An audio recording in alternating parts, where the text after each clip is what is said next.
कैसे हैं आप लोग। मैं हूं आपका फेवरेट यूट्यूबर सुलेमान शाह होगा अर्थुरू। तो आज की वीडियो में हम बात करेंगे तुर्की ड्रामा सीरियल अर्तगल गाजी और कतर में हजरत उमर की ज़िंदगी पर बनने वाली उमर सीरीज़ के बारे में। ड्रामा सीरियल अर्तगल गाजी सल्तनत उस्मानिया के बानी उस्मान के वालिद अर्तगल पर बनाया गया है, जबकि उमर सीरीज़ हजरत उमर की ज़िंदगी पर अलान नबूवत के 6 साल पहले से लेकर हजरत उमर की वफ़ात तक बनाई गई है। अर्तगल ड्रामा सीरियल में दिखाया जाता है कि अर्तगल ने किस तरह जहाद के जज्बे के साथ अपने मुल्क की आज़ादी की खातिर मंगोलों और सलीबियों के खिलाफ जंगें लड़ी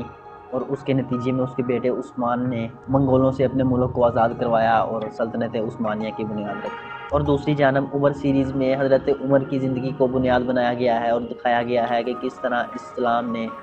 अरब की सरज़मीनों पर सरबुलंदी हासिल की और किस तरह से हज़रत उमर के दौरे हुकूमत में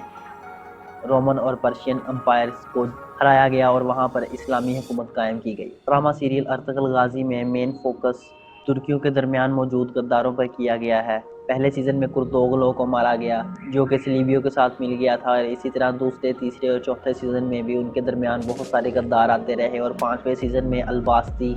के नाम से एक तुर्की जो अपने ही दूसरे तुर्की भाइयों को मारता था, उसे अर्तगल ने हराया। और उमर सीरीज़ में दिखाया जाता है कि किस तरह से इस्लाम के शुरू के दिनों में मुसलमानों पर मज़ालम किए गए, किस तरह से हज़रत बिलाल का मालिक जो कि उन पर बहुत ज़्यादा जुल्म करता था,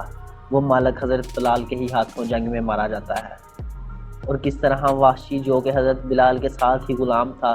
आज़ादी के लिए बहुत से हरबे आज़माता है लेकिन वो आज़ाद नहीं हो पाता और हज़रत बिलाल उससे पहले आज़ाद हो जाते हैं। और बाद में वही वाशी हज़रत हमज़ा का कातिल मुसलमान हो जाता है और मुसलमानों की तरफ से काफ़ी सारी जंगें लड़ता है। और इसमें दिखाया गया है कि हज़रत अबू सुफियान रोमन अम्पायर के ख़िलाफ़ जंग में लड़ने के लिए कितने बेचैन थे, जो कि किसी दौर में इस्लाम के सबसे बड़े दुश्मन रहे। और जब अल्लाह के नबी उनके सामने कहते थे कि एक दिन शाम और फ़ारस को फ़तह कर लिया जाएगा, तो वो लोग मजाक करते थे कि ये लोग किस चीज़ के साथ शाम और फ़ारस को फ़तह करने जाएंगे, क्योंकि उस वक़्त जो शाम के बादशाह थे वो अरब के सरदारों को अपने नौकरों से भी कमतर समझा करते थे। और जब रोमन अम्पायर के बादशाह ने हज़रत अबू सुफियान को अपने दरबार में बुलाकर अल्लाह के नबी के बारे में पूछा कि क्या वो आला नस्ब का है या क्या उसने आज तक कभी झूठ बोला है, और हज़रत अबू सुफियान के जवाबात के बाद उसने अपने दरबार में ऐलान किया कि यहाँ पर मौजूद सभी लोग सुन लें कि एक दिन आएगा जब इस जगह पर भी उस आदमी की हुकूमत होगी। और इस ड्रामे में ये भी दिखाया गया कि जब शाम के गवर्नर अमर बिन आस के बेटे ने किसी आम शहरी पर हाथ उठाया तो हज़रत उमर ने उनको शाम से बुलवा लिया और वहाँ पर अपने सामने उस आदमी से कहा कि इसके बेटे को लाठी से मारो, और उसे मारने को कहा कि अब इसी लाठी से अमर को मारो, क्योंकि इसके बेटे ने ये इस वजह से किया क्योंकि उसका बाप गवर्नर है। लेकिन उस आदमी ने कहा कि मेरा बदला पूरा हो गया है और मैं इसे नहीं मारना चाहता। तो हज़रत उमर ने कहा कि अगर तुम इस लाठी से अमर को मारते तो मैं तुम्हें उस वक़्त तक ना रोकता जब तक तुम खुद रुक ना जाते। तो इस तरह से अर्तगल और उमर सीरीज़ दोनों ही इस्लामी लिहाज से बहुत ज़बरदस्त सीरीज़ हैं,